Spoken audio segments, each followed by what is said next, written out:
Merci, Monsieur Schneider. Merci pour ce discours intéressant. Monsieur le ministre l'a dit, la nouvelle politique agricole commune suppose et la modification de la loi agraire, il y a des questions qui se posent dans le secteur et je suis ravie d'accueillir Pierre Treinen, directeur du service d'économie rurale. La prochaine réforme de la politique agricole commune arrive à grands pas, des modifications sont prévues, une nouvelle approche est en cours de préparation. Il va nous expliquer maintenant ce qui est en train d'être préparé au niveau de l'Union européenne et au niveau des trilogues. Et il nous parlera également du plan stratégique et donc du plan national.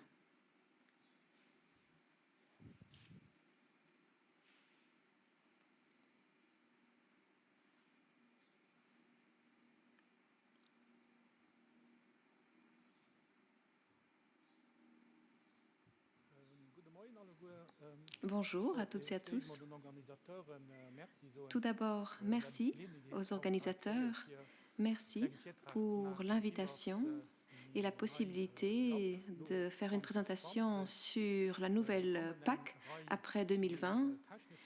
Une série de modifications techniques nous attendent, mais également des modifications de principe, et je vais essayer de vous expliquer cela aujourd'hui. Qu'est-ce qui va changer? En fait, un élément fondamental va changer. Vous savez que la PAC repose sur deux piliers. Le premier pilier, ce sont les aides directes. Le deuxième pilier, ce sont en fait toutes les aides qui sont liées au développement rural avec notre plan de développement rural. Là, une première modification majeure, l'écologisation telle que nous la connaissons, et c'est vrai que ce n'est pas tellement un sujet ici dans la région de la Moselle, les vignerons, pour eux c'est peut-être un peu plus facile que pour les agriculteurs, l'écologisation sera supprimée et remplacée par un système volontaire qui s'appelle EcoSchemes. Autre point, le président l'a déjà abordé, le budget est en léger recul. Je vais ensuite vous montrer dans le détail pour comprendre quelles sont les conséquences que cela aura sur le Luxembourg. Ensuite, un point important, plus de protection de l'environnement et du climat. À Bruxelles, on parle de no backsliding, pas de régression. Cela signifie que les efforts dans le domaine de la protection de l'environnement et du climat ne peuvent pas reculer, mais doivent être renforcés. Au contraire, et la nouvelle PAC doit être davantage axée sur des résultats. Et autre point important, le ministre l'a dit, nous n'allons plus élaborer de plan de développement rural, mais nous allons élaborer un plan stratégique qui se fonde sur le premier et le deuxième pilier pris ensemble. Donc il faut organiser ce plan comme un tout et que tout soit bien aligné. À l'avenir, la politique agricole commune poursuivra 9 objectifs. Le président a mentionné la plupart de ces objectifs, alors la protection du climat, protection de l'environnement, biodiversité, changement de génération, espaces ruraux vivants, protection de la santé et de la qualité des aliments, garantir un revenu adapté, améliorer la compétitivité et un rapport de force équitable dans les chaînes d'approvisionnement alimentaire. Tous ces éléments-là doivent donc être pris en compte. Voici à quoi ressemblera la nouvelle architecture verte de la PAC. À gauche, vous voyez 3 boîtes. Il s'agit ici du modèle actuel qui repose sur la conditionnalité, l'écologisation, vous la voyez à l'écran, et puis toutes les mesures que l'on retrouve dans le deuxième pilier. Tous ces éléments devront être intégrés dans un grand tout. L'éco-conditionnalité sera plus élevée également, mais nous sommes en train de discuter à Bruxelles des détails et des critères. Peut-être que certains seront rendus plus stricts, mais il ne faut pas s'attendre à une révolution en termes d'approche. Alors, le premier pilier, EcoSchemes, ce sont des mesures agro-environnementales qui sont annuelles et qui sont volontaires pour les entreprises. Et puis, donc, le volet de toutes les mesures agro-environnementales dans le deuxième pilier. Vous voyez qu'il y a un glissement qui s'opère ici. pour que ces mesures agro-environnementales fassent partie du premier pilier pour ce qui est du développement rural. Alors, les instruments du premier pilier, les paiements découplés, par exemple, à l'heure actuelle, le jeton, qui s'appellera prime de base à l'avenir. Les États membres pourront proposer une prime de répartition ou de distribution. Le Conseil dit que ça devrait être facultatif pour les entreprises. Nous avons soutenu cette position. Et puis, les éco-schemes, c'est une nouveauté. Et dans le premier pilier, il y aura la prime pour les jeunes agriculteurs. Là aussi, nous nous sommes battus pour défendre cette position pour que l'on puisse garder le modèle actuel. Une prime forfaitaire, un montant unique pour toutes les entreprises indépendantes de leur taille. Ensuite, les paiements couplés, c'est peut-être un peu moins intéressant pour les vignerons. Il n'y a qu'une prime, une prime légumineuse pour les agriculteurs, et puis les plans sectoriels.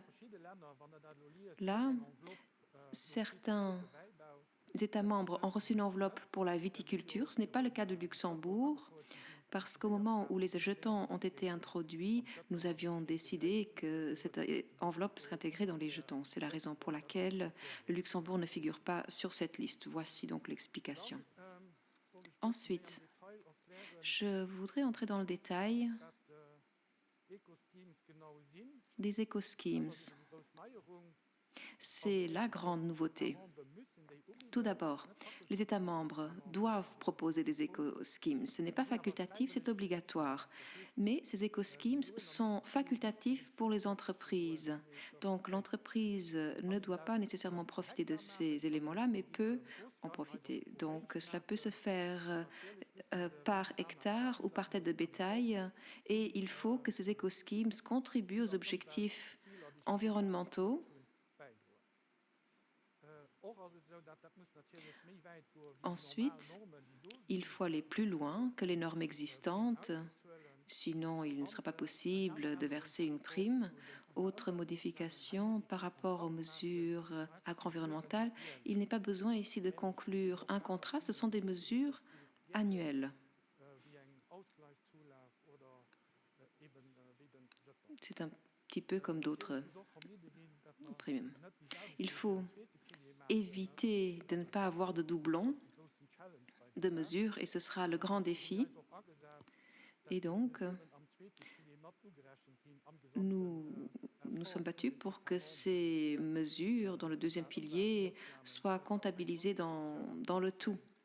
Cela a fait l'objet de discussions animées au Conseil et on nous a donné raison, et l'Autriche également, mais il faudra voir comment cela sera calculé dans la pratique. Et ce que je voulais dire également, que dans le deuxième pilier, il sera possible de verser ou de payer des mesures agro-environnementales. Deuxième pilier, l'on garde les mesures actuelles, donc là il n'y a pas de grande modification. Mesures en faveur de l'environnement, du climat, indemnités compensatoires, indemnités pour des zones particulières, une prime de l'eau. Je ne sais pas s'il y a des réserves d'eau dans la région de la Moselle, des aides à l'investissement, aides jeunes, gestion des risques, coopération, information continue. Donc, toutes les mesures que nous connaissons déjà dans le deuxième pilier resteront préservées et nous pourrons les intégrer dans notre plan stratégique. Ce qui est important également, c'est que dans ce plan stratégique, il faudra tenir compte de tous les plans existants lorsqu'il s'agit de l'agriculture. Vous voyez ici une longue liste. Je vais commencer par le haut. Le plan d'action national pour la réduction de l'utilisation des produits phytosanitaires, le plan national intégré en matière d'énergie et de climat, le PNEC, le programme national de lutte contre la pollution atmosphérique, le PAN Bio 2025, le programme de la fourche à la fourchette, la stratégie pour la biodiversité, le Green Deal, la réduction du méthane et l'économie circulaire. Donc ce sont des éléments qu'il faudra prendre en compte au moment d'élaborer des mesures dans le plan stratégique pour donc que les agriculteurs, les vignerons et les maraîchers puissent tenir compte de ces objectifs. Autre élément que je voulais vous présenter brièvement, vous trouverez d'ailleurs toutes ces informations sur le site de la Commission européenne.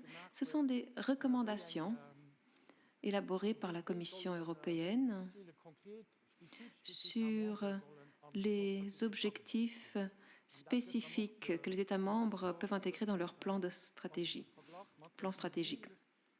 Alors, il y a plusieurs éléments ici. Farm to fork, la fourche à la fourchette. Et ce ne sont pas des recommandations contraignantes. Non, ce sont simplement des indications. Au Luxembourg, il y a tel ou tel problème, donc mettez l'accent dans votre plan stratégique sur ces points. Donc voilà quelques objectifs qui sont ensuite examinés au niveau européen. Donc il se peut que certains États membres, par exemple, nous avons déjà une réduction importante dans le domaine de l'utilisation des produits phytosanitaires. Donc ici, la Commission prévoit une réduction de 50%. Peut-être que d'autres pays ont encore un certain effort à faire. Autres éléments, réduction des antibiotiques, agriculture biologique, 25% à partir de 2030 et contribution aux objectifs de réduction des gaz à effet de serre. Donc ce ne sont pas des nouveautés, ce sont des éléments que nous avons déjà pris en compte, mais je tenais à les présenter brièvement. Ensuite, il n'y a pas que des recommandations négatives, il y a également quelques éléments positifs. Les voici. Amélioration des revenus. C'est un objectif important de la politique agricole commune. Et la répartition des aides directes. Donc, chez nous, les différences sont les moins importantes. Renforcement des zones rurales, soutien à la recherche et à l'innovation, numérisation, tous ces points sont abordés dans les recommandations de la Commission et doivent se retrouver ou doivent être pris en compte du moins dans notre plan stratégique. Alors, quelques points saillants financiers. Cela a été déjà abordé également. J'espère que vous arriverez à lire ce graphique. Oui, le budget est en recul, mais comparé à d'autres éléments du budget global européen, je trouve que l'agriculture ne s'en sort pas encore trop mal. Une réduction de 2,4% pour le premier pilier Luxembourg. Si l'on regarde le fonds de relance et le FEADER et l'on ajoute cela, donc les fonds pour le deuxième pilier, nous avons en fait une réduction de moins 3,3%. Donc au total, si l'on regarde la valeur nominale, nous perdons en réalité 2,6%. Ce n'est donc pas une réduction importante, il s'agit ici de la valeur nominale et nous devrons donc nous débrouiller avec ces fonds. Pour rappel, tout ce qui a trait au FEAGA, ce sont des fonds de Bruxelles et pour ce qui est du développement rural, nous pouvons faire un cofinancement qui oscille entre 20 et 43%. Ça dépendra, il faudra voir à quel point nous pourrons être flexibles sur ce point et cela dépendra également de la manière dont nous arrivons à articuler le premier et le deuxième pilier. Voici d'autres chiffres. Alors, le leader reste en place. Puis, au moins 30% des dépenses du FEDER pour l'environnement et le climat. Et puis, il y a un objectif global européen. 40% des dépenses du budget doivent être consacrées à l'environnement et au climat. L'Europe sera examinée comme un tout.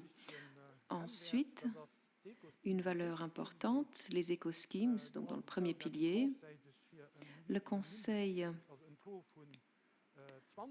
s'est exprimé pour un pourcentage minimum de 20%. Le Parlement européen voudrait 30%, d'autres voudraient même aller plus loin. Donc ce pourcentage est encore en cours de discussion, il n'y a pas encore eu de décision, mais voilà, nous discutons de 20 à 30%, donc ce sera le pourcentage minimal pour les éco-schemes. 2% du budget du premier pilier pour les jeunes agriculteurs, et donc nous, au Luxembourg, nous sommes bien au-delà de ces 2%. En tout cas, cet objectif-là, nous l'avons atteint. Ensuite, il sera possible d'opérer des transferts entre les piliers. Donc, vous voyez, il y a beaucoup de souplesse qui est possible en termes budgétaires, et dans le plan stratégique, il faudra voir comment opérer ces transferts. Le ministre l'a évoqué, nous sommes en phase de transition. Il y a eu beaucoup de discussions. La Commission ne voulait qu'une seule année comme période de transition, mais tout le monde a dit c'est illusoire. Non, nous avons maintenant une période de transition de 2 ans, 2021-2022, et il faudra fonctionner avec les anciennes mesures, mais avec des nouveaux fonds. Donc les anciennes mesures restent en place, mais une petite contrainte tout de même. Dans le domaine de l'environnement, il faudra respecter la règle du no backsliding, donc pas de régression, pas de retour en arrière. Donc il faut garder le même niveau qu'avant 2020. Mais je pense que là aussi, nous allons bien nous en sortir. Alors, grâce à l'instrument OIRI, nous avons obtenu 9 millions et ces fonds devront être utilisés pendant cette période de transition, donc en 2021-2022. Nous avons une certaine souplesse et ces fonds pourront être cofinancés jusqu'à 100% par Bruxelles. Autre point important, la durée des nouveaux programmes environnementaux a été raccourcie. Donc les contrats qui sont conclus cette année pour l'année 2022 portent sur 3 ans et pas sur 5 ans, comme c'était le cas jusqu'à présent. Et si l'on conclut de nouveaux contrats l'année prochaine, alors la durée ne sera que de 2 ans. Mais bon, d'ici là, la nouvelle loi agraire devrait être prête. Et puis, l'on sera à nouveau à une durée de 5 ans. Alors, très brièvement, l'état des négociations et le calendrier. Au mois d'octobre, nous avons trouvé un accord au Conseil sous présidence allemande. Ce sera la base pour engager les trilogues. Pour ceux qui ne s'y connaissent pas très bien en termes de législation européenne, les trilogues, en fait, sont une négociation entre les États membres et le Parlement européen avec la Commission. C'est pour cela qu'on parle de trilogue, 3 parties. Et ce sont des discussions très intenses qui sont en cours. Il s'agit de 3 textes, en fait, les plans stratégiques, donc l'organisation. Deuxièmement, le règlement horizontal qui porte sur les règles techniques concernant les paiements, les contrôles, etc. Et bien sûr, la réglementation du marché, l'OCM unique. Donc, ce sont toutes les règles qui s'appliquent au marché et il n'y a pas de nouveauté majeure pour le Luxembourg sur ce dernier point. On parle beaucoup de droits des végétaux dans ce domaine, mais nous ne sommes pas concernés ici au Luxembourg. Ensuite, très brièvement,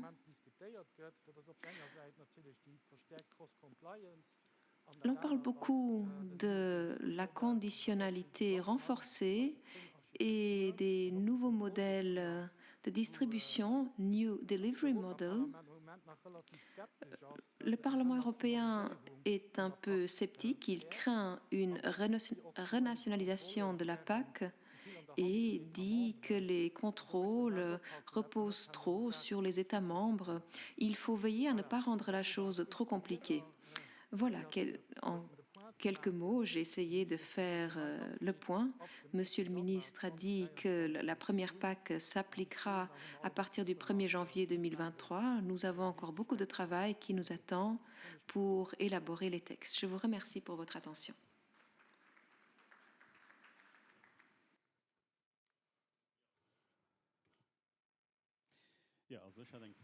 J'ai une question, Monsieur Treinen. Tout d'abord, merci pour vos explications très détaillées. En tout cas, j'ai découvert ceci à chaud. J'aurais une question pour bien comprendre. Ce que vous nous avez présenté, c'est valable pour l'ensemble de l'agriculture. Quels sont maintenant les grands sujets qui nous concernent en tant que vignerons, ou quels sont les points qui ne nous concernent pas du tout? Alors, une nouveauté se produit au niveau du premier pilier, Eco-Schemes. Là aussi, il faut qu'une mesure soit proposée pour le secteur viticole. Donc, une partie des jetons devra être réservée pour une mesure agro-environnementale supplémentaire. Et ça, il s'agit là d'une modification supplémentaire. Bon, il y a la prime pour l'entretien des paysages dans le deuxième pilier. Il faut voir quels éléments passeront au premier pilier. Donc là, il s'agit d'une modification concrète. Pour le reste, je ne vois pas de modification majeure supplémentaire par rapport à la situation actuelle. Nous gardons les primes pour l'entretien des paysages, les primes uniques, les aides à l'investissement telles qu'ils ont déjà été décidées. Donc la grande modification concerne le premier pilier pour les vignerons. Là, il y a peut-être un élément qu'ils ne connaissent pas. Auparavant, il y avait l'écologisation qui était quelque chose d'assez automatique. Alors, mot-clé greening, l'écologisation que nous ne connaissions pas nécessairement.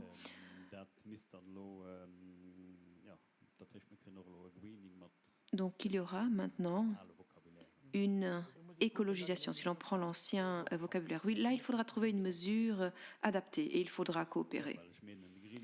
Oui, l'écologisation, nous ne l'avions pas parce que quelque part, nous l'avions déjà grâce à certaines mesures. Donc, il faudra réinventer la roue.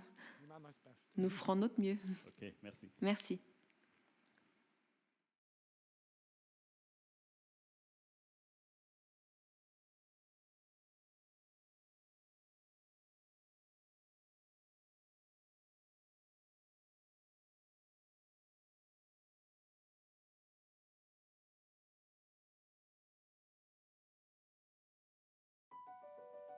How can agricultural innovation be taken to the next level?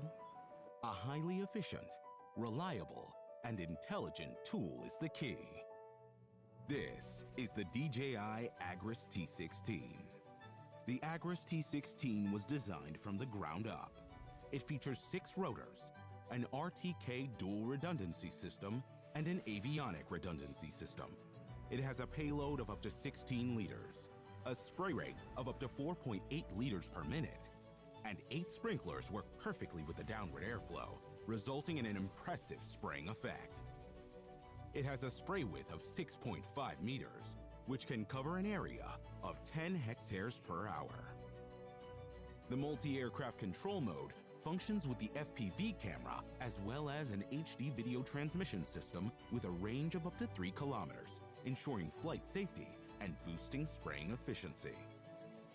Thanks to the all-new modular design of the T16, both the spray tank and batteries are easily swappable. which significantly improves operational efficiency. Its core module has a rating of IP67, making it easy for maintenance. The foldable aircraft arms are convenient for storage and transportation. A new battery management system and a 2600-watt 4-channel intelligent battery charger increase charging cycles by 100%. When flying in complex farmland environments, the onboard DBF imaging radar empowers the aircraft to fly over varying terrain intelligently. When encountering an obstacle, the T-16 detects the obstacle's orientation and the distance to it, automatically planning a flight path to circumvent the obstacle. Pilots can view the live video feed and adjusted route on their remote controller. After circumventing the obstacle, the T-16 will automatically resume spraying. To target unevenly distributed fruit trees and varying heights, the T-16 comes equipped with intelligent solutions. With the Phantom 4 RTK, users can perform centimeter-level scanning of the orchard. Then, DJI Terra conducts 3D mapping of the scanned area. With its AI technology, Terra can also generate 3D flight paths for more efficient planning. With the help of the RTK centimeter-level positioning system, the T-16 is capable of flying precisely along flight paths while accurately adjusting its spray rate according to tree distribution, reducing the pesticide dosage.